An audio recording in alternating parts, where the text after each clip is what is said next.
Hello and welcome to Everyday Law, the show that gives you all the law you need to know.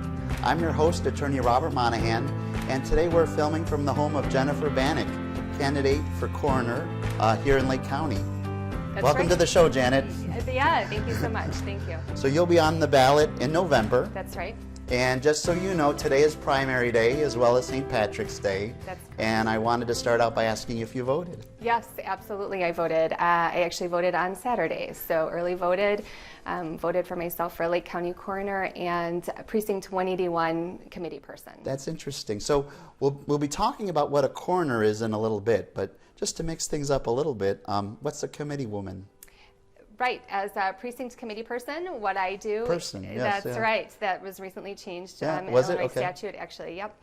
So I serve as the Democratic precinct committee person that goes around and talks to my neighbors about voting, about the issues that will be on their ballot, reminding them where they go to vote and things like that. So Okay. it's the idea is to get connected within your immediate community. That's great. That's great. So you're running for coroner. Correct. And you're also running for committee person. That's correct. Did you win for committee person when the primary is over, or is there another one in November? It is an elected position, but that's correct. I will win as the precinct committee person after today. Congratulations. That's right. Congratulations. Thank you. So you're really involved in your community, not only running for coroner, running for committee person, but in a lot of other ways, right? That's correct. What are some of the ways you're involved in the community?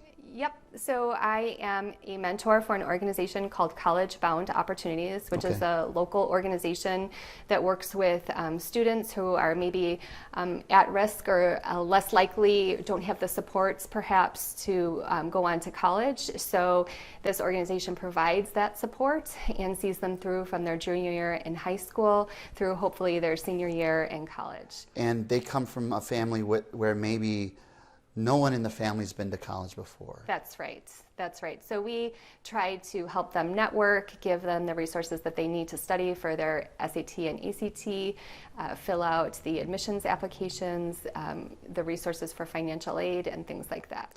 I think just knowing someone like you, if someone comes from a family where no one's been to college, they may not have the background to know, when do I start preparing? Right. What's a good time to start getting those classes in that colleges will be looking for? When do I start studying for the ACT and the SAT? How do I even go about doing that? Do I get books? Do I take a class, or do I do it at all? And just knowing someone who's a successful professional, I think, is really helpful to anyone looking to become successful professional themselves. Absolutely. Yeah. I worked a little bit with Waukegan to College, and what I did with them was mostly help. I helped kids with their essays. Sure. So their college essays, and that was a lot of fun. And then we did a college mock interview. Okay. That was really fun too, where I pretend to be I'm the college admissions officer and ask questions about why do you want to come to my prestigious university and all that. So yeah. Absolutely. It was fun. Do you guys do group things, or is it mostly one-on-one, or both? It's mostly one-on-one. I meet with my student. I try to meet with her at least once a month, and we'll go out and grab a bite to eat. Like coffee or lunch or something? Absolutely. Yeah. Yep. So I'll just kind of see how she's doing in the process. Sometimes send her texts throughout the month, ask how she's doing. Support her. Yeah. Support her in what I think might be scary, right? Might be scary. I think there's actually a problem with people, students, going to college for a little bit, and then if they drop out, they have that debt they carry, and then they can't get something a kind of job that will help them pay off that debt. That's absolutely. And, it took me a little time to find my way and decide what professionally I was interested in. So if I can help somebody else streamline them finding their way, They can learn from our mistakes. They can learn from our mistakes. Yeah, exactly. No, I think that's great. Mentoring is a great thing to do. And in addition to mentoring, you work as a nurse anesthetist. That's right. So you have this science background, so you can actually, you said, I think earlier, help them with STEM work, what is it, science, tech, technology, engineering, and math. Yeah. So give them some things to consider in Because terms kids of needs encouragement for that. I think they don't want to naturally do that much. Yeah. absolutely. Yeah. Yeah. And then you also serve on the Cook Memorial Library Board. I do. I was elected as a trustee about a year ago. So yeah, I serve on we saw the Aspen Library expansion through, which Yeah. finished in November. So I that gave was a quite talk there not exciting. long ago about Okay. about estate planning, and it's beautiful. It is Yeah, beautiful. yeah. It's got this great. It looks like not a cafeteria, like a lounge or a cafe or something, or a diner right in the library. Yeah. Do you know what I'm talking I about? do. Yeah. I do. Yep. Yeah. And there's a fireplace and a Yeah. nice quiet study room. Yeah, Yeah. it's very nice. The day I was there, I think school let out early, so it was just full of kids. Full of kids. Yeah. That library is a magnet for after-school Is it? activities. Yeah, Yeah. lots of students attend there after school. And I love the Cook Memorial Library too. I mean, both are great. What made you decide to run for trustee?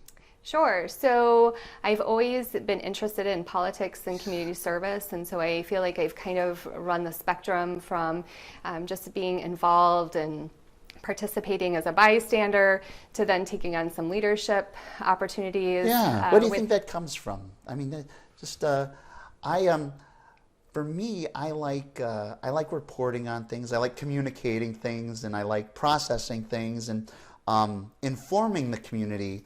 But I've never considered running for anything. What drove you? What drives you to kind of want that? Have you ever thought about identifying what that is? Is it your parents or? You know, I think part of being involved in my community, I really enjoy leadership opportunities. I realize that I'm not strong in every capacity of accomplishing a task. So what's really exciting is recognizing those talents in other people. Working with other people. And synergizing to precipitate change. That's and right. realize an exciting end result. Yeah, I mean, in addition to being, let's see, a mentor with outward reach. College-bound opportunities. College-bound opportunities, a library trustee, a nurse, anesthetist. You are or were, I might not have your biography exactly right, Sure. but you are or were a captain in the Army. I am a captain You in the are a United captain States in the Army okay, Reserves. yeah, That's okay. correct. So I serve in the reserves. So just recently returned from a 3.5-month mobilization over in the Middle East. And then as a reservist, of course, serve one weekend a month and sometimes some additional time then for training throughout the year. Wow. So, and you're a mom. I think you have two daughters of your own and two stepsons. That's is that right. So you have a family of 4, and you're married, and so that's a lot to handle. It is a lot, but And I you're enjoy it. you're from the neighborhood. I am. You grew up in Mundelein. I did. And went to Mundelein High School. And when we come back, I think what I want to talk to you about is kind of what the coroner does. Sure. 'Cause I don't know if everybody knows exactly what the coroner does. Maybe most people do. And then there's certain special things you want to bring, I think, to the coroner's position that are a little new. Absolutely. In yeah. terms of outreach and community involvement, Yes. right? Yeah. And in terms of talking about, I think, health issues, right? Yep. So we'll be right back, okay? We'll be right back. But when we come back, we're going to talk to Jennifer about her bid to become the coroner and what she wants to bring to that job. So we'll be right back, okay?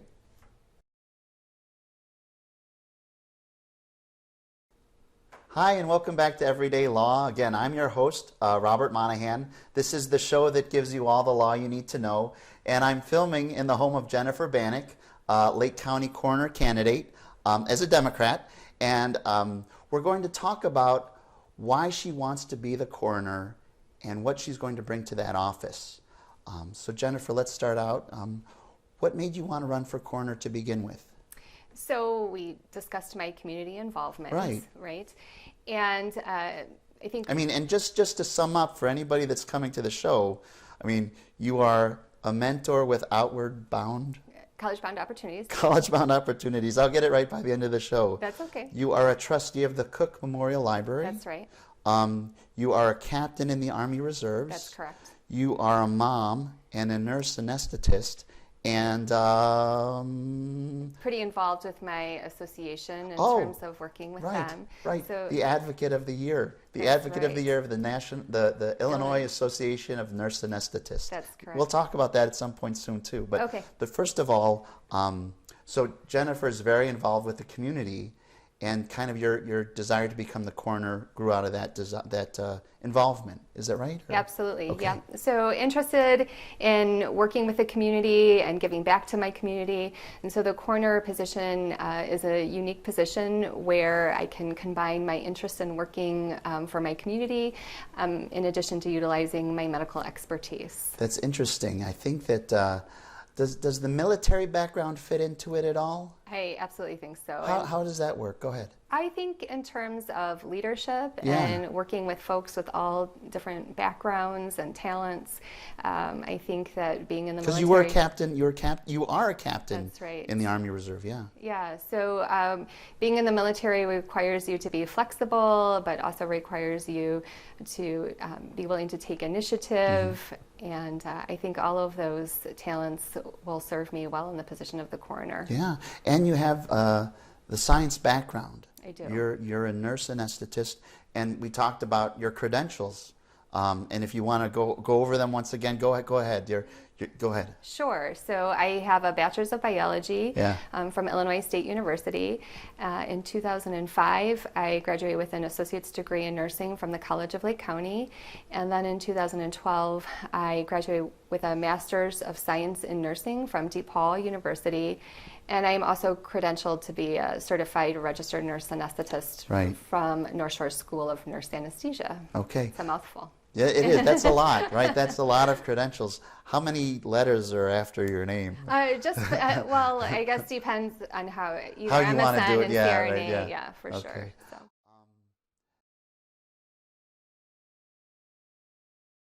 Now, I think that a lot of people might, I remember when I had the state's attorney on my show before, and I think people didn't know exactly what the state's attorney did. And so it's natural that maybe not everyone will know what the coroner does. So can you tell us a little bit about what the coroner does? Sure. So one of the main responsibilities of the coroner is to determine cause versus means of death.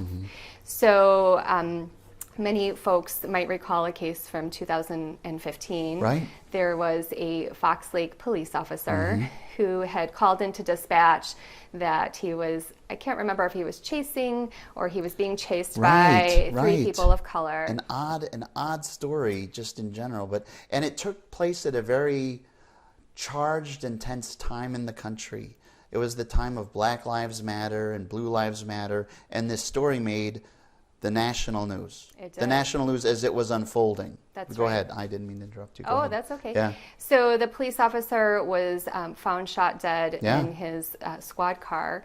And folks were really quick to want to rule that the cause of death had been a homicide. Right. And that somehow these folks that he was either chasing or being chased by had killed him. Yeah. And the coroner was the hero in this story. Right. Because by he found out. Go ahead. asking and telling law enforcement officials that no, there needed to be further investigation. Right. And it was ultimately determined that he had committed suicide. And what was unfolding for him personally was that he was siphoning tax dollars. So it was good that the coroner had told law enforcement officials that there needed to be further investigation. It's such an interesting story.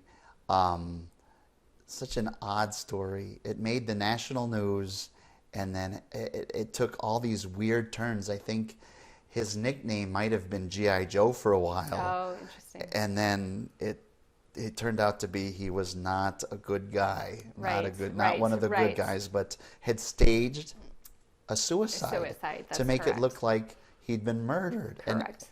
And it just so the coroner. Right. The coroner can be a very important person in Lake County. That's Yeah. right. Yeah. So just to give your watchers and your listeners Yeah. some idea of the throughput of the job within Yeah. Lake County, in 2018 there were approximately 49 deaths in Lake County. Okay. And Wait, say that again? 4,900. 4,900, yeah. 4,900 deaths in Lake County. 513 of those were coroner cases. Investigations or something? Investigations, Okay. that's right. And then, So about 10%. right, Okay. approximately 360 of those required autopsies. Okay. So the coroner works with the sheriff, with Yeah. the state's attorney, Yeah. like I said, determining the cause of death. Like the Glinowitz case where the sheriff was involved, Right. the state's attorney was involved, and the coroner was the one who cracked the case for everyone. And I think really him, at the time is his name Thomas Rudd? That's correct. Threw his weight behind the opinion that it was suicide and really changed everyone's opinion with the science behind it. Absolutely. That's really interesting. In terms of being the coroner, I think, it's an opportunity to engage the community and other folks, other leaders within the community. The opioid crisis, for instance, is very prevalent right now. The Illinois Department of Public Health has a task force that is taking this on. From 2008 to 2019, we've had 11,000 people in Illinois who have died from opioid overdoses. And in 2019 alone, it was 2,000 passings from opioid overdoses. So this is something that, as the coroner, it's an opportunity to work with officials on the local and even the federal level, to work with other medical professionals in terms of keeping our community safe. There were 98 folks that passed away in Lake County from opioid overdoses. That surpassed, it was twice as much as anybody that died in a vehicular crash. Really? Yes. I didn't know that. Yes, 98 deaths.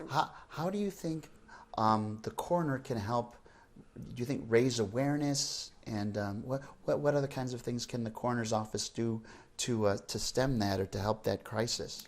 Well, as a medical professional myself, there are concerns regarding monitoring writing of prescriptions for narcotics. So working with other medical professionals to make sure that folks who do need prescriptions for narcotics are getting them, and those that don't, are being closely monitored.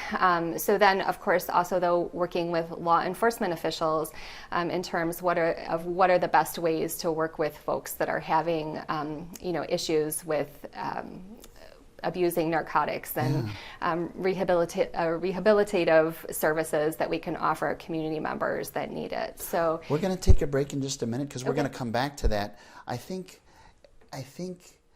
there were like 4 issues to raise awareness about, and opioid abuse was one of them. Absolutely. And there was opioid abuse, vaping, ethylene oxide, yes, and maybe one more that I can't think of. Gun control. Gun control. And maybe if we have time, we can talk about the response that might be required to the pandemic that we're experiencing right now. Absolutely. Right? Yeah. Right now we're going to take a break. We'll be right back. And when we come back, we're going to talk about some very important issues that you want to bring awareness to the community to from the coroner's office. Okay? All right. Sounds good. We'll be right back, okay?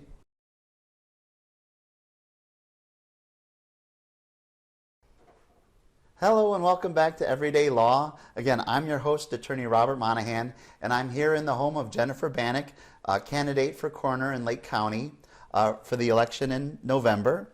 And we were talking about the opioid epidemic, the opioid crisis, and awareness that any public office, but maybe especially the coroner's office, can bring to that kind of crisis, right? It's killing people. Right. And you're going to be the coroner. Right. So there it is. So there were other issues too. I think we wanted to talk about 4, maybe 5 issues that your office could bring awareness to, or the coroner's office can bring awareness to. One was the opioid crisis. Mm-hmm. Another was vaping, which I don't really know that much about. It's sort of not something I'm that, yeah, you can tell me more about it. And then one is gun control. The other is the ETO issue, which is a big issue in Gurnee, not far from my office in Gurnee. And then lastly, we're we're in the middle of a pandemic. We are. Yeah. So it's dark humor. All of these issues are appropriate issues for a coroner to address. Right. Right. Where would you like to start? I mean, we were finishing up on the opioid crisis, and I had to cut you off because we had to take a break. Is there anything? Where would you like to start among those issues? So we can start with, vaping. Yeah. Obviously, is a concern, especially amongst our young folks. And vaping is like a substitute for cigarettes. Right. Is that right? Yeah. Yeah, but I think the public has been, misled, and Yeah. it seems like it's become kind of this benign habit that Right. is, To quit cigarettes. If you want to quit cigarettes, you can vape. Yeah. Right. Is that the idea? Yeah. And I see this often, with my patients. They'll tell me, I don't smoke, but I vape. But I vape. Right. And go ahead. And this is bad, and I think people are a little misled and misinformed. So, my goal would be to let community members know, talk to legislators about legislation that might be helpful, such that people aren't harming themselves. And you already are pretty involved in politics, so you have access to the legislators of Lake County. So as coroner, you could bring these issues not only to the public, but to the legislators that you have connections with already. That's right. So in addition to vaping, I think we talked a little bit about gun control. How does the coroner's office bring gun control to more public awareness? Sure. So, I think in terms of gun control, I'm all about science and evidence-based practice. I think there are some opportunities that we have that legislators can be informed, or we can have discussions about some ways that we can regulate gun control such that people's Second Amendment rights aren't infringed upon. Balancing right. the interests, yeah. Yeah, absolutely. I think that we can, balance safety with, making sure we ensure people's rights. Right. And then the ethylene oxide, is it ethylene oxide? Yeah, ETO. That's right. Now, my office is on Delaney Road in Gurnee. Well, it's just off of Delaney Road in Gurnee.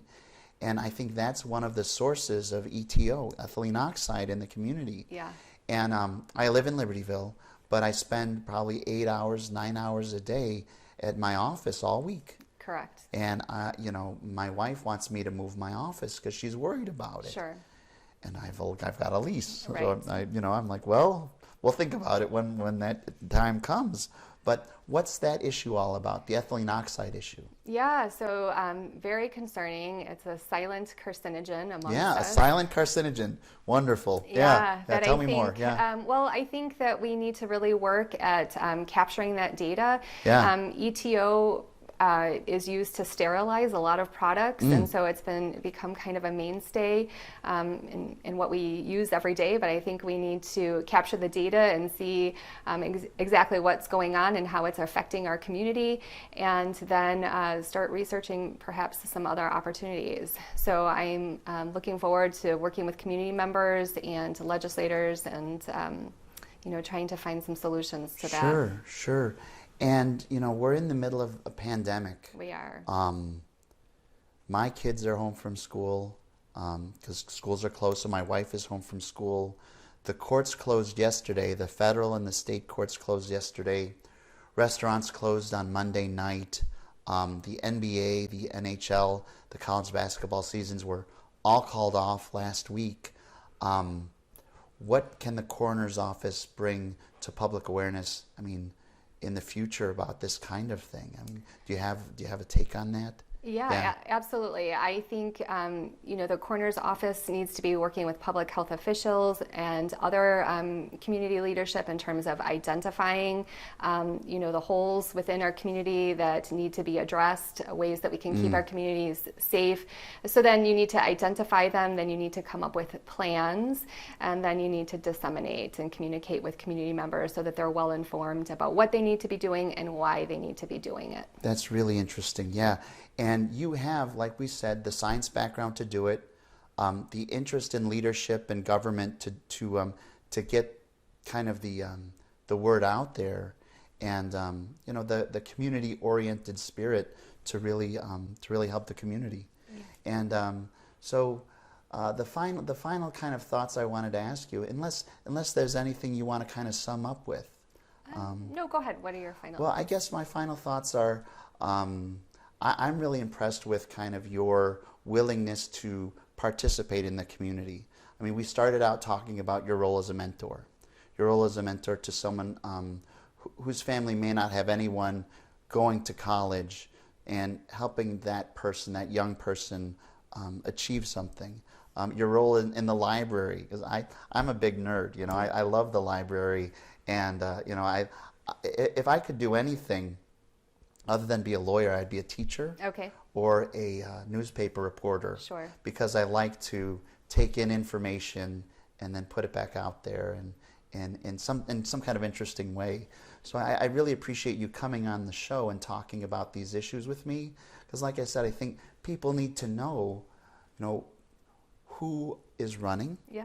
what the office does, and like I said, your willingness to come and participate in this thing that is my outreach to the community is great. So Sure. I want to thank you for being on the show, and like I said, if you do have any kind of closing thoughts, it's been great to have you as a guest. Yeah, well, thanks for having me. I appreciate the opportunity to share with your viewers, you know, some background information about me. So thank you. Well, it's not just, yeah, I mean, like once again, it's not just you, but it's your role in the community and bringing that information to the community that I really appreciate. So thanks again for coming. It's been great to have you here. This is Jennifer Banek. She's running for coroner. She'll be on the ballot in November. That's right. And be looking for that when the time comes. It's about, 6 months away? That's right. 6 months away. Today is primary day, St. Patrick's Day. Everyone have a happy St. Patrick's Day. Stay safe, right? Stay indoors. Yeah. Stay indoors, right? Yeah. Social distancing. Social distancing. And have a good night. You've been watching Everyday Law, the show that brings you all the law you need to know. Again, I'm your host, Attorney Robert Monahan, and everyone have a great night.